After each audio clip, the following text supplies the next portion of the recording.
বাংলাদেশ প্রত্যাবর্তন দিবস 2024 উদযাপন উপলক্ষে আজকের এই আলোচনা সভা মিঠাপুকুর উপজেলা আওয়ামী লীগ ও তার সহযোগী কর্তৃক আয়োজিত। সভার প্রধান অতিথি উত্তর জনপদের কৃতি সন্তান, তারুণ্যের অহংকার, বাংলাদেশ আওয়ামী লীগ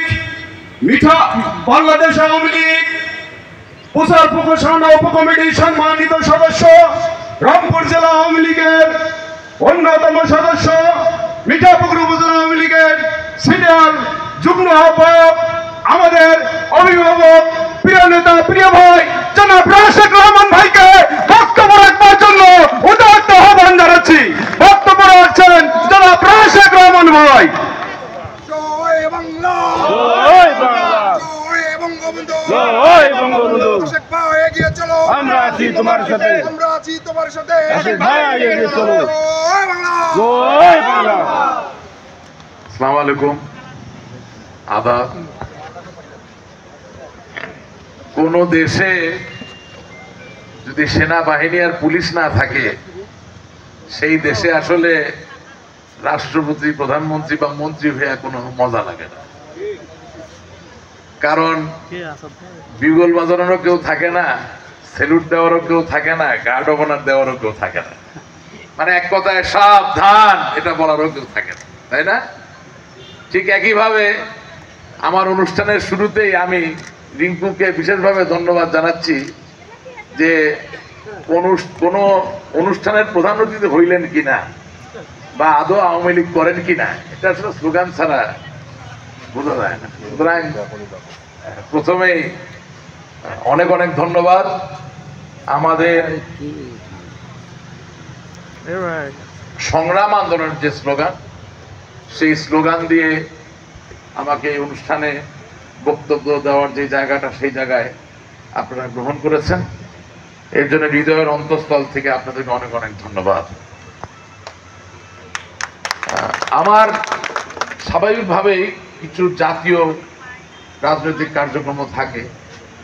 আপনারা জানবেন যে 1971 সালের স্বাধীনতা যুদ্ধে স্বাধীন বাংলাদেশের বিমান বাহিনীর প্রথম আক্রমণ যে অকুতোভয় বীর সেনানী সৈনিকেরা করেছিলেন, তাদের ভিতরে অন্যতম একজন হচ্ছেন বীর উত্তম ক্যাপ্টেন শাহাবুদ্দিন আহমেদ।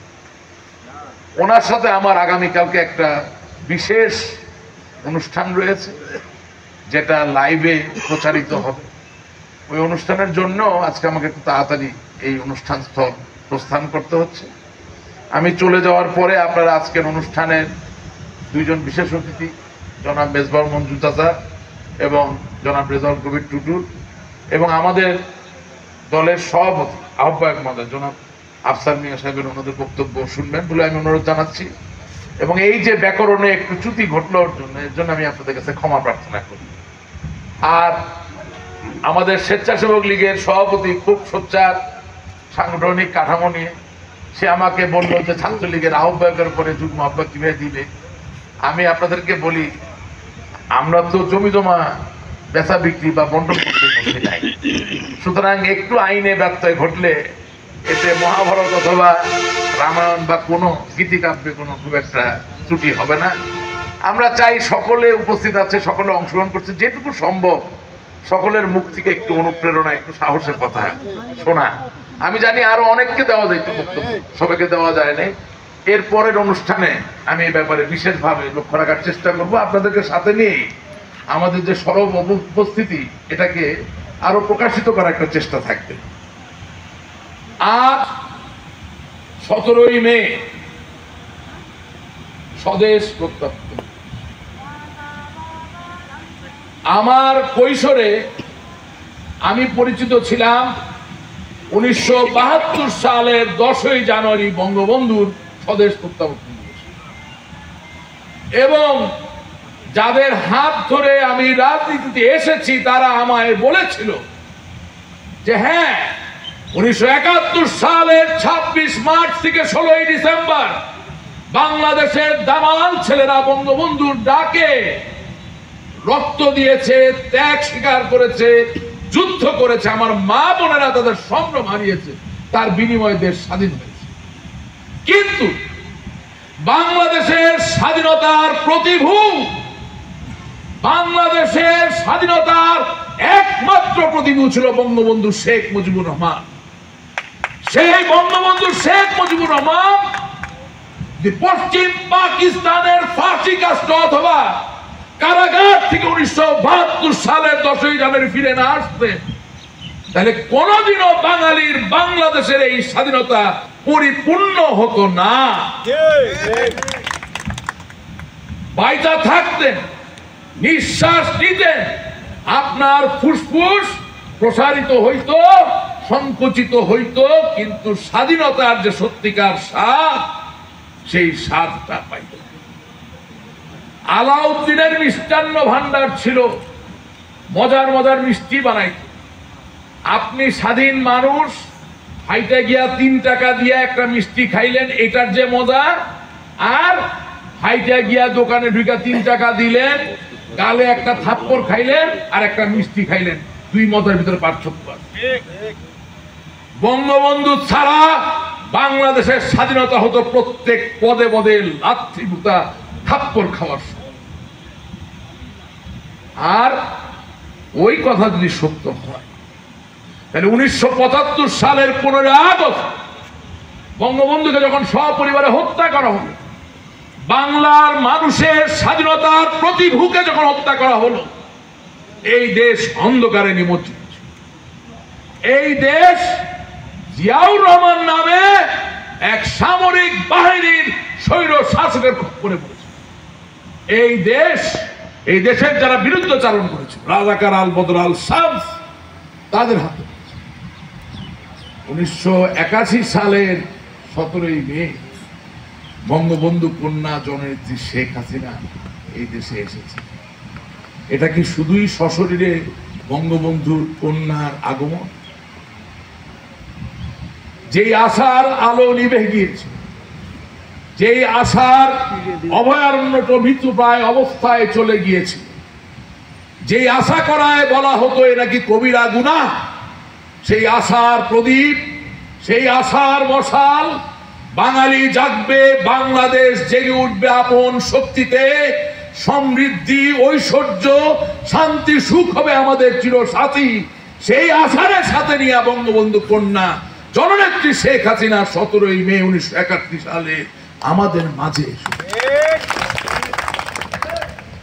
ফ্যান লাগাইছেন, প্যান্ডেল লাগাইছেন, মাইক লাগাইছেন, শান্তি ভরে প্রত্যাবর্তন দিবস করেন।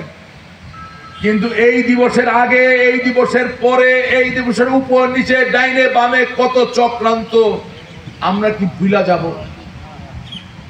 আজকের 17ই মে আপনার আমার পবিত্র শপথ হবে, নেত্রী আপনি এসেছেন, নেত্রী আপনি আছেন, নেত্রী ইনশাআল্লাহ আপনি থাকবেন, আমরাও সেদিন ছিলাম, আছি, আপনার সাথেই থাকবেন। মনে রাখবেন, যখন বেশি সুদিন বয় তখন সবাই একই সুরে গায়, সুদিন যখন কাইটা যায় তখন পাশে গানের সাথীরাও খুঁজে পাওয়া যায় না। যখন সূর্যের আলো তাপে বাইর হওয়া যায় না তখন আসমানে একটা দুইটা পাখি, আর যখন সুন্দর অয়নে মৃদু সুখের উদ্রেক হয় তখন হাজারো পাখিরে দেখা যায়। আওয়ামী লীগের বাস্তবতা ওই। আওয়ামী লীগকে মনে রাখতে হবে যে আমরা আমাদের চলার পথে অনেক কৌশল করতে পারি, বুদ্ধি করতে পারি, কিন্তু আমাদের চিরচেনা যে সাথী তারে আমরা পরিত্যাগ করতে পারি। যুদ্ধ করতে গেলে কৌশল করা লাগে। আমি বললাম ভাই আমি আপনার পক্ষে না, আমি ওনার পক্ষে না। আবার আমার কাছের লোক বললো ভাই আমি আপনার পক্ষে। অনেক কিছু হয়। আসল ব্যাপার কি? আসল ব্যাপার আওয়ামী লীগরা যাতে করে দাবায় না রাখা যায় তার জন্য সামগ্রিক ভাবে যা করণীয় তাই আমাদের করতে হবে। বাংলাদেশ আজ এক সংকটে পতিত। বাংলাদেশের ডলার সংকট দেখা দিয়েছে। বাংলাদেশের যারা চিরশত্রু তারা বিভিন্ন ভাবে আন্তর্জাতিক অর্থনৈতিক ক্ষেত্রে আমাদের জন্য বিভিন্ন বিড়ম্বনা, বিব্রতকর পরিস্থিতি এবং হাত তৈরি করার চেষ্টা করছে। এরে মোকাবেলা কইরা সামনে নেওয়ার জন্য বঙ্গবন্ধু কন্যা জননেত্রী শেখ হাসিনা প্রতিনিয়ত কাজ করছে। এখন আপনার বোন, আমার তো মায়ের মতো, অনেকে দেখে না মায়ের, আপনার মেয়ে, সে ঘরের বাইরটাও দেখবে, ঘরের ভিতরটাও দেখবে, আপনি তারে সাহায্যের হাত বাড়ায় দিবেন না, এইটা হয় না। 17ই মে আমরা ক্ষুদ্র রাজনৈতিক কর্মী, আমাদের অবস্থানে মিঠাপুকুরে রংপুরে, এই জায়গা থেকে আমরা বলতে চাই, নেত্রী, বাংলাদেশকে আপনি সামনে আগায় নিয়ে যান। এই মিঠাপুকুরে আওয়ামী লীগের প্রতিটা সৈনিক অঙ্গ ভাতৃপ্রতি সংগঠনের আপনার সাথে আছে, ছিল। আজকে আমি চাই, আমি খুব গায়ে বানায় বিশ্বাস, আমি চাই আখরুজ্জামান আজাদী এই মিঠাপুকুর মডেল মসজিদের ইমাম, দুইটা হাত তুলে আপনি আমাদের সবাইকে নিয়ে এমন একটা মোনাজাত করবেন, যেই মোনাজাতে বাঙালির হৃদয়ের ভেতরে, হৃদয়ের বাইরে, বাঙালির নিত্যদিনের প্রতি মুহূর্তের যত কষ্ট, লাঞ্ছনা, গঞ্ছনা, তা যেমন দূর হওয়ার কথা থাকে। বঙ্গবন্ধু কন্যা জননেত্রী শেখ হাসিনা আমাদের 2041 সালের যে স্বপ্নের উন্নত বাংলাদেশের প্রতিশ্রুতি দিয়েছে, সেই প্রতিশ্রুতি বাস্তবায়নে যাতে আল্লাহর পানা আমরা পাই এবং নেত্রী যাতে তার প্রতিশ্রুতি বাস্তবায়ন করতে পারে, সেই কথাগুলো আমরা শুনতে চাই। আর আমি ঠিক করেছি, ইনশাল্লাহ আজকে রাত, আগামীকাল, পরশু, এই 3টা দিন আপনাদের সাথে টেলিফোনে, অর্থাৎ মুঠোফোনে, মোবাইল ফোনের বাংলাতে কি বলে, মুঠোফোনে আপনাদের সাথে যোগাযোগ হবে, বিভিন্ন আলাপচারিত হবে। অবশ্যই সোভিয়েত রাশিয়ার ভলগা নামক নদী রাজনৈতিক যখন সংকট দেখা দেয়, তখন বলা হয়েছিল ভলগার আকাশে আজ মেঘের ঘন ঘন। যদি ওই সোভিয়েত রাশিয়ার ভলগা থেকে আমি বাংলাদেশের বাঙালির কাছে চলে আসি, মিঠাপুকুরে চলে আসি, তাহলে বলতে হয় ঘাগর জমিনেশ্বরী মিঠাপুকুরের আসমানে আজ মেঘের ঘন ঘন। কিন্তু ওই মেঘ জলীয় বাষ্পের নয়, ওই মেঘ কিমুলানিম্বাস নয়, ওই মেঘ অনাহুত বৃষ্টির নয়, ওই মেঘ রাজনৈতিক অনিশ্চয়তা, সংকটের মেঘ। আমি আপনাদের বলছি, অতি সহসা ইনশাআল্লাহ মিঠাপুকুরের রাজনীতির আসমানে ওই সংকটের মেঘ দূরীভূত হয়ে যাবে। আমি করতালিতে বুঝি যে মোটামুটি সকলে একটা ঐক্যতানে আছে। আপনাদের সকলকে ধন্যবাদ, সকলকে ধন্যবাদ। তবে মনে রাখবেন, সন্তান জন্ম দেওয়া যত সহজ, সন্তানকে ভালোবাসার কথা বলা যত সহজ, সন্তানকে স্কুলে পাঠিয়ে দেওয়া যত সহজ, সন্তানকে মুক্তাঙ্গনে খেলাধুলা করার জায়গা করে দেওয়া যত সহজ, সন্তানকে রক্ষা করা তার থেকেও অনেক বেশি কঠিন। সুতরাং উড়ে বলে মানে এই নয় যে তার গন্তব্যস্থলে চলে যাবে। পাখি অবাধে উড়ে বেড়াচ্ছে মানে এই নয় যে শিকারী তারে গুলি করবে না।